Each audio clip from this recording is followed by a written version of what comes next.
Bonjour, bienvenue sur le Journal Toulousain version télé. Aujourd'hui, un top culture consacré au cinéma avec d'un côté un réalisateur, un jeune réalisateur, Pascal Jardel. Bonjour. Bonjour Pascal. Et Justine Thibaudat, bonjour. Bonjour. Qui est comédienne, que beaucoup ont vu dans une série bien connue de France 3, mais on en parlera tout à l'heure. On va commencer par Pascal. Avant de parler de votre film, donc, qui est en tournage actuellement dans la région toulousaine, est-ce que vous pouvez nous expliquer votre parcours? Et le cinéma, ça vient d'où? Alors, parcours en 2 mots, autodidacte, passion. Autodidacte car je n'ai pas fait d'études spécifiques dans le milieu du cinéma, comme on pourrait faire un BTS audiovisuel ou l'ESAV, l'École supérieure d'audiovisuel. Et passion car mes plus lointains souvenirs remontent à quand j'étais dans la cour d'école. Je me rappelle que mes petits camarades jouaient au foot, ils jouaient au ballon, et moi j'étais déjà en train de faire semblant de les filmer, comme ça. Donc je pense que ça remonte à assez loin, ça devait être dans les années 86-87. Et après j'ai eu mon premier caméscope dans les années 95, et là j'ai commencé à filmer comme toute personne qui a un premier caméscope, mes vacances, mes loisirs, un peu tout ce que je faisais. Et de fil en aiguille, je dirais que ma passion s'est affinée.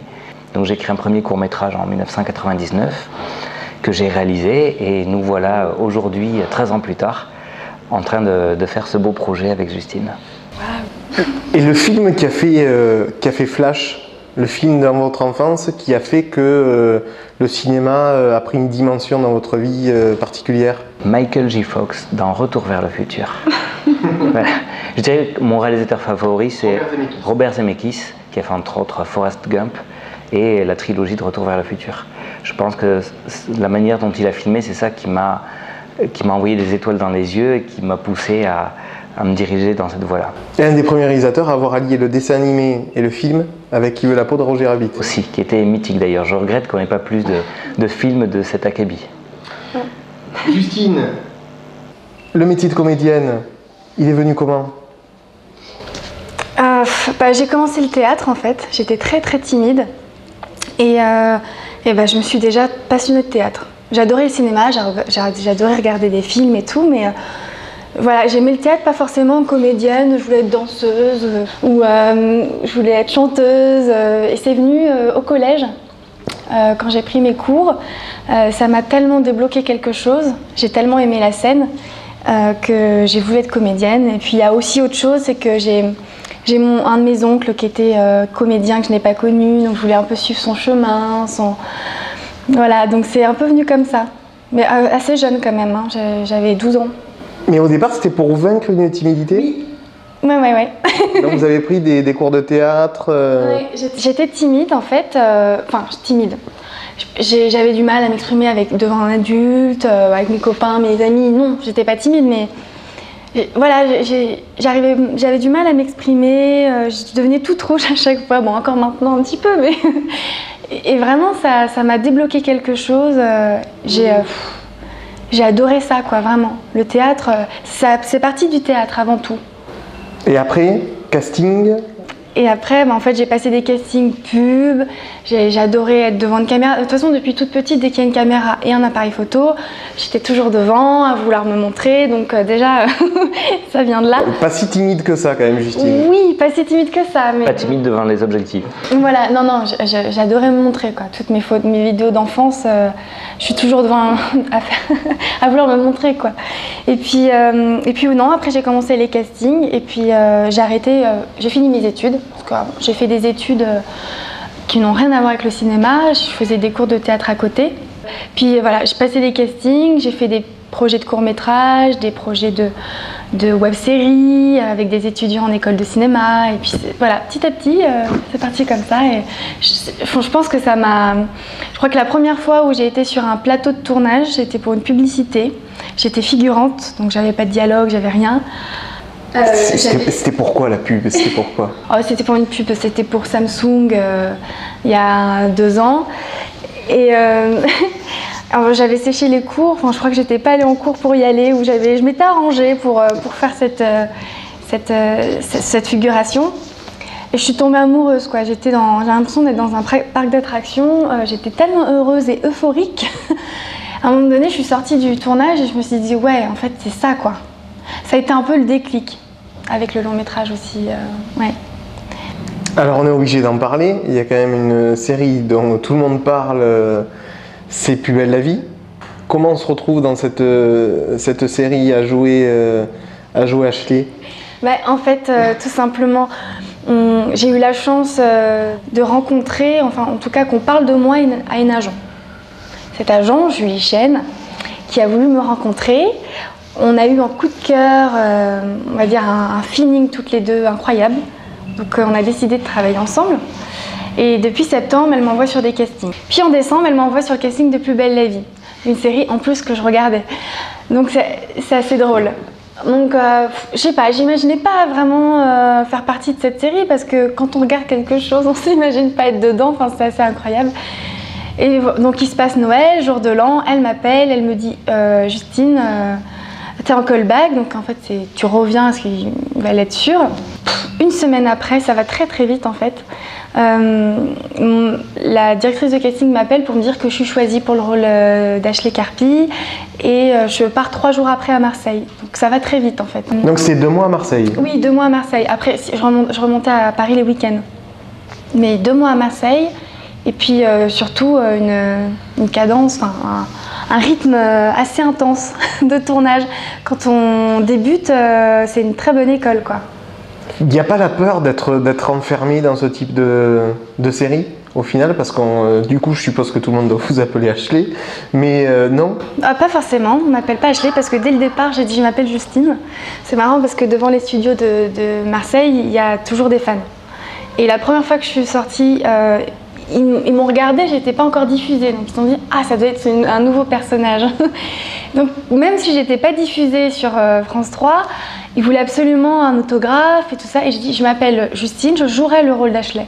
Mais dès le départ j'ai dit aux fans je m'appelle Justine, j'ai créé une page fan sur Facebook, mais je l'ai créée, je l'appelle Justine Thibaudat et non Ashley Carpi. Donc en fait il n'y a pas tant de personnes qui m'appellent Ashley. Après cataloguer ou quoi que ce soit, non, parce que j'ai un personnage qui est resté 2 mois. Dans 1 mois, on aura oublié Ashley, voire on l'a déjà oublié parce que les intrigues se suivent et ça change et tout ça. Donc évidemment, il y a des fans qui nous suivent et qui ont envie qu'on revienne, qui ont aimé le personnage et tout. Mais c'est vrai que le personnage a été fait pas forcément pour qu'on l'aime, parce que Ashley, c'était une gentille peste, mais avec son père Carpi, hein, c'était pas on va dire les anges du Mistral. Donc Pascal suit Plus belle la vie? Oui. Je ne le suivais pas, je l'ai suivi pendant 2 mois et je ne le suis plus. Voilà. La rencontre entre vous deux? Alors, ça s'est fait. Je travaillais sur un projet avec mon ami Thierry Obadia. C'est le projet du long métrage Indigo que Thierry va réaliser cette année d'ailleurs. Avec vous deux? Voilà, et nous avons rencontré Justine avec Thierry en juin 2010 pour le casting du film Indigo.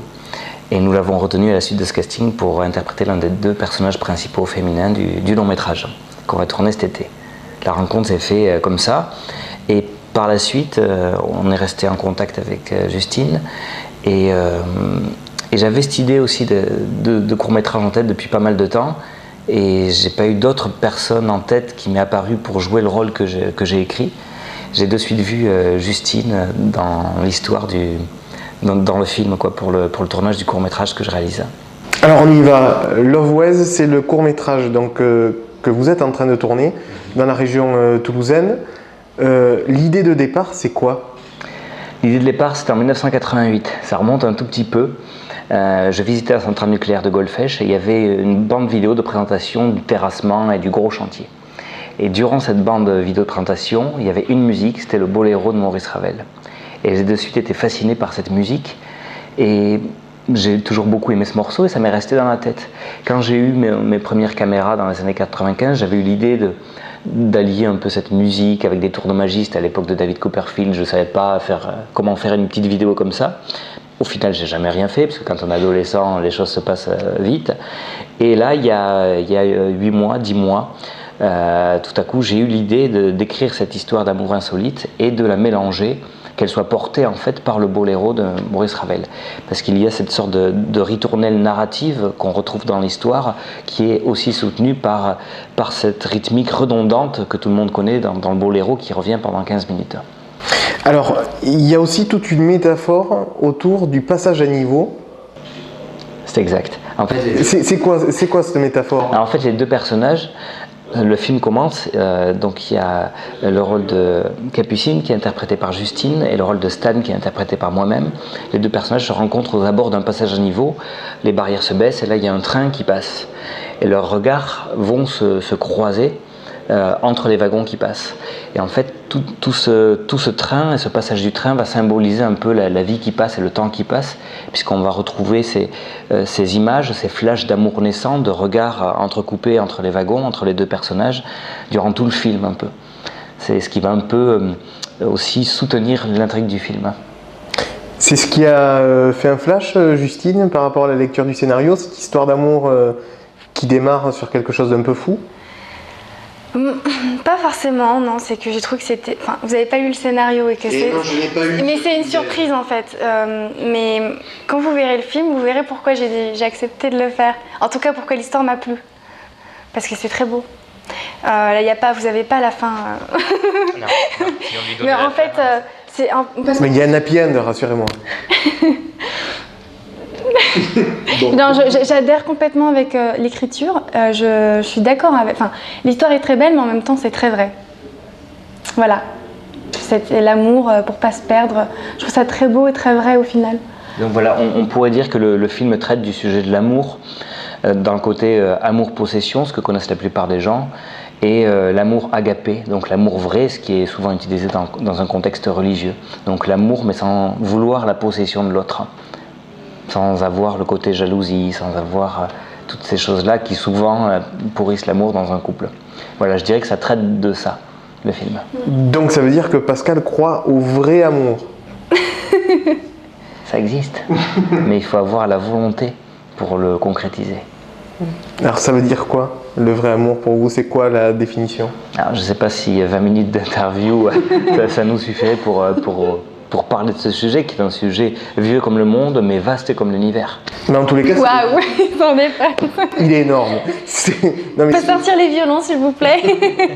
C'est le fond quand même c'est le fond du film. C'est la base du film, l'amour.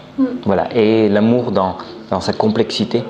Une fois que deux personnes se mettent ensemble, c'est pas juste on est heureux, on se met ensemble et ensuite tout va bien jusqu'à la fin de la vie. C'est comment on construit. C'est comment on construit, comment on apprend à se connaître et comment on apprend à s'aimer. Car il ne s'agit pas, je pense, uniquement de se rencontrer, on flash sur quelqu'un dans la vraie vie, et d'ailleurs c'est pas uniquement dans le film, on rencontre quelqu'un, on est heureux de rencontrer cette personne et tout va bien après jusqu'à la fin des temps. Non, c'est après, une fois qu'on se connaît, il faut apprendre à s'aimer. Et ça, c'est le plus difficile. Alors, le film se tourne, quel est l'objectif après? Est-ce qu'aujourd'hui, il y a une date de sortie? Et comment les gens pourront voir et découvrir votre court-métrage? Alors on a commencé le tournage en novembre dernier, novembre 2011, sur Paris, car le film est tourné principalement sur Toulouse, mais aussi un peu sur Paris pour soutenir et suivre l'histoire, un peu en Cerdagne française et à Cibourg, là où est né Maurice Ravel, donc du côté de Saint-Jean-de-Luz. Le film, les gens vont pouvoir le découvrir en 2013, il va être présenté dans des festivals de courts-métrages en France, puisque le film dure 16 minutes, le temps du boléro, et il va être diffusé et présenté, nous l'espérons, dans pas mal de festivals un peu partout sur la planète, car le film est tourné en anglais. Donc ça va nous permettre de l'exporter un peu. Donc Justine maîtrise l'anglais parfaitement? Oui, bien sûr, parfaitement. Non, c'est un challenge parce que j'ai un niveau de base, hein. J'ai les bases en anglais, je ne suis pas bilingue du tout. Donc c'est pour moi d'autant plus, c'est ça aussi qui m'a motivée à le faire. Et c'est pas plus complexe de faire passer des émotions dans une langue qui n'est pas maternelle? Je pense, là pour l'instant on a tourné beaucoup de séquences non dialoguées, donc je m'en rends pas vraiment compte. J'ai eu 2-3 répliques en anglais, j'ai pas eu vraiment un gros texte et une séquence intense avec justement de l'écriture en anglais quoi. Mais aussi c'est un challenge pour moi. Parce que je me dis, est-ce que je vais réussir à faire passer mon jeu bien joué naturellement, comme je peux le faire, mais en anglais. quand on n'est pas bilingue. Donc c'est un challenge, mais je suis très heureuse de le faire parce que voilà, l'anglais c'est primordial et puis ça va me booster aussi Oui, avant le tournage, on va lire travailler mon de anglais. William Shakespeare. Voilà, comme ça on sera un peu... Dernière question, vous avez un projet commun ensemble, on en a un peu parlé tout à l'heure, avec Thierry Obadia, avec qui vous avez déjà travaillé, Pascal. Nous avons réalisé ensemble Lisa en 2009, que nous avions présenté hors compétition au Festival de Cannes. Et Thierry s'est mis dès 2010 à écrire Indigo, le film que nous allons tourner cet été, donc également avec Justine, avec Thierry Obadia, avec Franck Druon. Il y aura entre autres Philippe Naon aussi, Michel Jonas. Et nous allons tourner ça en Tunisie au mois de juin et dans les Hautes-Pyrénées et dans le Gers au mois de juillet. Et il y aura Albert Delpy aussi. Merci de me rappeler. Justine, réaction après la lecture du scénario d'Indigo? Ah, mais Indigo, c'est une grande histoire. Là, je pourrais vous en parler pendant 1 heure. Je ne vous l'ai pas dit tout à l'heure, mais Indigo est mon premier casting long métrage. Donc, faire un premier casting long métrage et être prise pour un des premiers rôles, c'est juste incroyable. Donc, c'est un peu ce projet qui m'a juste... je me suis dit, mais en fait, je peux peut-être être comédienne, ça va peut-être marcher pour moi. Je suis prise sur quelque chose, alors qu'avant, je passais que des castings pubs, en fait, ou court-métrage, ou tout ça. Donc oui, ça m'a portée, ça m'a motivée, ça m'a... C'est aussi ce projet qui lui a fait arrêter les études. Entre autres, ça a été un coup de boost. Voilà, un petit coup de poker. Oui, mais... j'ai arrêté mes études, mais je regrette pas du tout parce que j'ai fait plein de choses à côté et puis j'ai rencontré mon agent aussi. Mais non, pour moi, Indigo, c'est le gros coup de cœur et depuis, on devait le tourner il y a 1 an. Le projet a pris une plus grosse proportion. À la base, ça devait être c'est un film d'auteur, un petit budget. Là, ça prend des belles proportions. Et du coup, je l'attends, ce projet, depuis 1 an. Je le soutiens, je suis fière de ce projet. Et j'ai juste hâte d'être en tournage cet été. Enfin, ça va se faire. Ouais, parce que le premier film avec Thierry Obadia, c'était quand même un film... C'était un film qu'on a fait avec des bouts de ficelle. Ouais, c'est ce que j'allais dire. Voilà, on avait quasiment aucun budget. Le petit budget qu'on a eu de 10-12 000 euros est arrivé même après le tournage. Tandis que là, Thierry se bat vraiment depuis 1 an et demi pour rechercher des financements, des partenaires, des coproducteurs, des comédiens. C'est lui-même qui se bat et qui va chercher tout ce monde. Et donc là, à l'heure actuelle, il a quand même réussi à avoir des gens de renom comme Albert Delpy, Philippe Naon. Et le film est coproduit par les Américains. Il y a une grosse équipe aussi américaine qui va s'occuper des images, les mêmes qui ont bossé sur les Marvel entre autres. Donc là, ça a pris une très très grosse ampleur. Voilà. C'était au début un projet presque intimiste qu'on allait faire après Lisa, et maintenant je crois que le film est estimé à 2 400 000 euros de budget. Et le fait justement pour des jeunes comédiens comme vous, de vous retrouver dans un casting avec des gens comme Michel Jonas ou Philippe Naon, ça doit être un gros challenge, non? Déjà c'est un rêve, c'est fabuleux de pouvoir faire ça. Et c'est intéressant de donner la réplique à des gens qui ont déjà 20 ans, 30 ans d'expérience. On ne peut qu'apprendre et s'enrichir de ça.